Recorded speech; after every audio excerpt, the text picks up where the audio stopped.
An impeachment court, like any court, is a passive body. Wala kaming gagawin. Hindi to parang investigasyon ng Senado na mag-iiso kami ng sabpina para sa mga ebidensya o testigo na magpunta. Trabaho yan ng magkabilang panig ng prosecution at ng defense. Kung sakasakali na hilingin yan sa korte o sa NBI, at trabaho din nilang ipresenta yan. Nasa kabilang panig ang tutulan yan at sa parte ng Senado, nasa trabaho naman namin ay magdesisyon o magpasya kaugnay sa mga kahilingan tulad yan. But it can be done. It is possible. O, tamo, tapos na agad. Likan na, kain na tayo.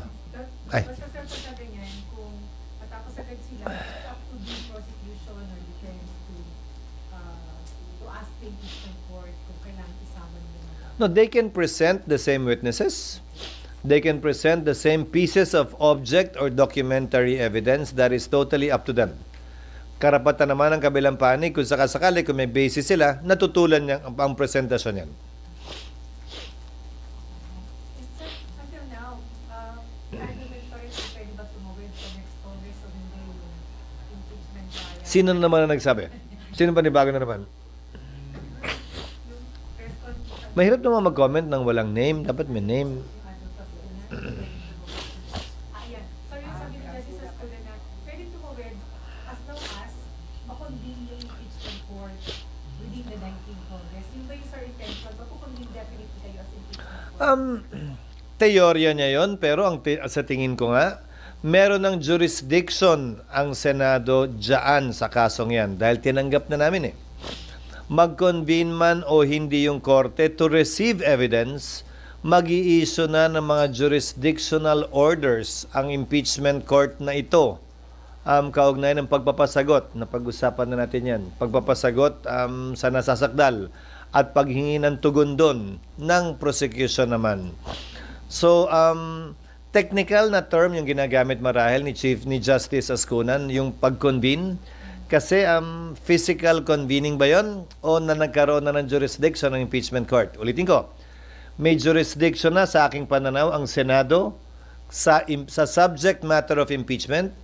Wala pa kaming jurisdiction sa katauhan ng nasasakdal ni Vice President Sara hanggat siya hindi pa sumasagot at na-arraign. Pero subukan ko so anong gusto nga niyang gawin namin? Sundan natin sa logical conclusion yung mga nagsasabi niyan. So mag-convene kami pero wala muna kaming gagawin. So anong gagawin namin pag convene namin? Pero sir, pwede na ba kayo? Hindi, anong gagawin muna namin? Wala, di ba? Pre-trial. Pero yung pre-trial nga pwedeng magawa na hindi nagko-convene dahil maghihintay ka lang namang sumagot eh. Pero sir, can the Vice President for her answer and yung mga regional... Yes, but these are all pre-trial matters. Yes sir, pero without convening as impeachment court, kahit hindi pa kayo nag-pass impeachment court. When you say without convening as an impeachment court, by analogy, let's use the current courts. Nando na kasi yung korte. So mag-i-issue siya ng mga order, yung judge, bago pa mag-trial. Hindi pa naman technically trial yung pag-issue ng summons eh. Hindi pa siya trial ah. So when you say trial shall forthwith, trial means reception of evidence. Pero sir, Wala pa tayong reception of evidence. kung hihingi na siya ng answer, without convening na sa impeachment court, anong entity na? Depende nga sa rules ng Senado. Kasi sa kasalukuyang rules ng Senado, nakalagay doon. If you may want to read it. The Senate President, it does not make mention of an impeachment court. Kasalukuyang rules yan, ha? The Senate President shall take proper order of the subject matter of impeachment. So, maaring bahagi yon ng trabaho ng Senate President depende nga sa itatalaga ng rules. Hindi siya kinlarify ng rules. Isa yon sa mga bala ko i-clarify sa rules. Kung tatanggapin ng mayoriya ng Senado. Kung hindi tatanggapin ng mayoriya ng Senado yon, depende sa ilalaman ng rules na aprubahan ng Senado. Kung ipoprohibit yon specifically. Kung sabihin halimbawa ng rules, gusto ng nakararami ngayong 19th Congress, kailangan sumumpa na tayo, mag-impeachment court na tayo bago magawa lahat yan. Susundin namin ang gusto ng nakararami. Ang sinasabi ko ay, pwedeng hindi kailangan gawin yon nang nai-issue yung summons. Kasi sabi ni Senator Tolentino kanina, you have to convene as an impeachment court before you can ask for answer. Well, opinion niya yon. So, ulitin ko, depende sa ilalaman ng rules. So, isang boto na yon pabor doon. Wala akong particular na posisyon, ha. Okay lang sa akin either way. Ang sinasabi ko lamang sa inyo, yung dalawang yan ay posibleng mangyari at magawa. Na nag-convene at nag-issue ng summons, nang hindi nag-convene na nag-issue ng summons. So you can decide on that, sir, bago kayo bumalik sa session kasi supposedly approval na kayo ng rules. Papadala na namin, siyempre pagdedebatehan yun sa plenary. We are a body of record. Hindi naman pwede magdebate kami sa text. Hindi nyo alam kung saan galing yun, bakit nagkaganyan. So, ipepresenta namin yung draft at pagdedebatehan yun malamang sa floor. Sir, just one topic. Alam niyo naman po yung beat ko. Ano ba yung beat mo? New Senate Bill. Yung Senate building. Sir, you mentioned na meron na pong final costing. Sir, malalabas na po ba yun? Like today? Inaasahan ko sasabihin niya ni Senator Cayetano soon, pag nakita natin siya. Hindi, wait lang. Galing ako doon kanina. First time kong pinuntahan. Natanggap ko ang briefing mula sa mga taga-DPWH at saka yung technical staff ng Senado. Inaasahan namin na mapafinalize nila lahat ng mga sagot sa tanong ninyo sa susunod na mga araw. Dahil tulad ng sinabi ko sa inyo, noong December lamang nagkaroon ng DAED. December 2024 lamang nagkaroon ng Detailed Architectural and Engineering Design. Doon lamang ika nga nagsaraduhan ng libro na ito gagawin natin, ha? Kung anumang pagbabago, klaro na yung procedure namin bago yung pahintulutan para wala ng further cause of delay. Kaugnay ng maximum amount, tulad ng sinabi namin, nasa mga 31 to 33, pero mukhang mapepeg nila sa 31 cap, hindi na pwedeng lumampas yun doon, baka bumaba pa. Yun ngayon ang hamon sa amin, mapababa pa yon. Kaya hindi pa namin mabigay yung sagot kasi cap pa lamang ang pinagkasunduan. Hindi yung actual na amount kung sakasakali. Dahil subject to bidding procedures ito. So, yung 31 is the totality na o yung additional? Totality na yan. Kabilang na yung humigit kumulang 13 na ginastos na at yung naka-budget na 21. Total of 21. Kasi kung maalala mo, yung costings na yan, ginawa 2013 pa. So, kailangan namin i-update yung costing at dahil nga walang DAED, hindi namin kung anong kasama doon. Hindi namin alam kung anong kasama doon.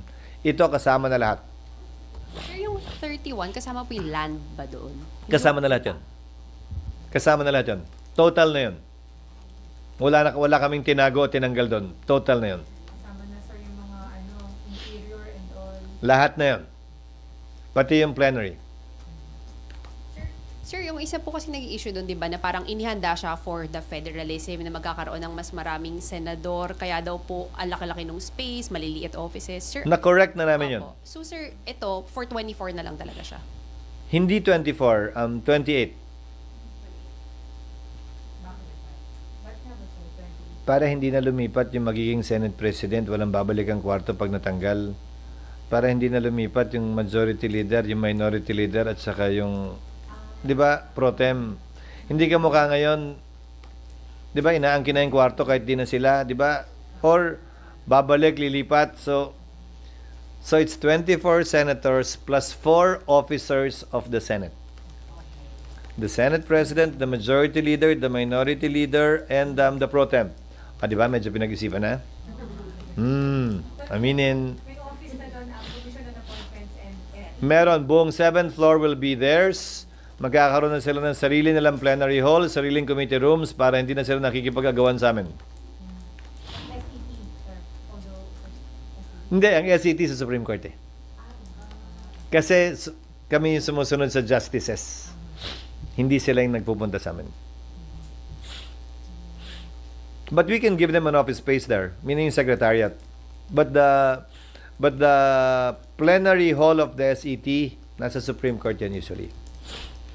Di ba? Di ba? Medyo pinag-isipan na. Meron din yan. May mas malaking detention facility na rin. Ano pa? May bodega na rin para sa lahat ng tambak. So yung detention facility for how many? Hindi pa nila fina-finalize kasi kailangan naming hiwalayin syempre yung babae at lalaki. Pero I think we're looking at 4 rooms that can fit about 4 to 6. So mga 24 up to 24. Pero room lang yun, hindi naman yung isa. Hindi naman, kwarto lang. It's a detention room. It's a detention room. We're still discussing parking kasi kulang pa rin yung parking. I think the total available parking is about 1,200. Pang staff, kulang pa yon. So, kailangan pa ng dagdag sa bisita. But there's still an available space for that. So, magagawa ng paraan easily. Sorry. Ano lang po, first time niyo makita yung building kanina, Yes. what was your impression when you saw it? Does it look 31 billion to you? Hindi pa kasi rough finish pa eh. Wala pa naman finishing eh. Remember, the 31 would include everything already. At wala akong magagawa na ron, inabutan ko na yon. At ayokong payagang matiwangwang yon. You're like constructing 4 buildings. Because you have 4 separate towers.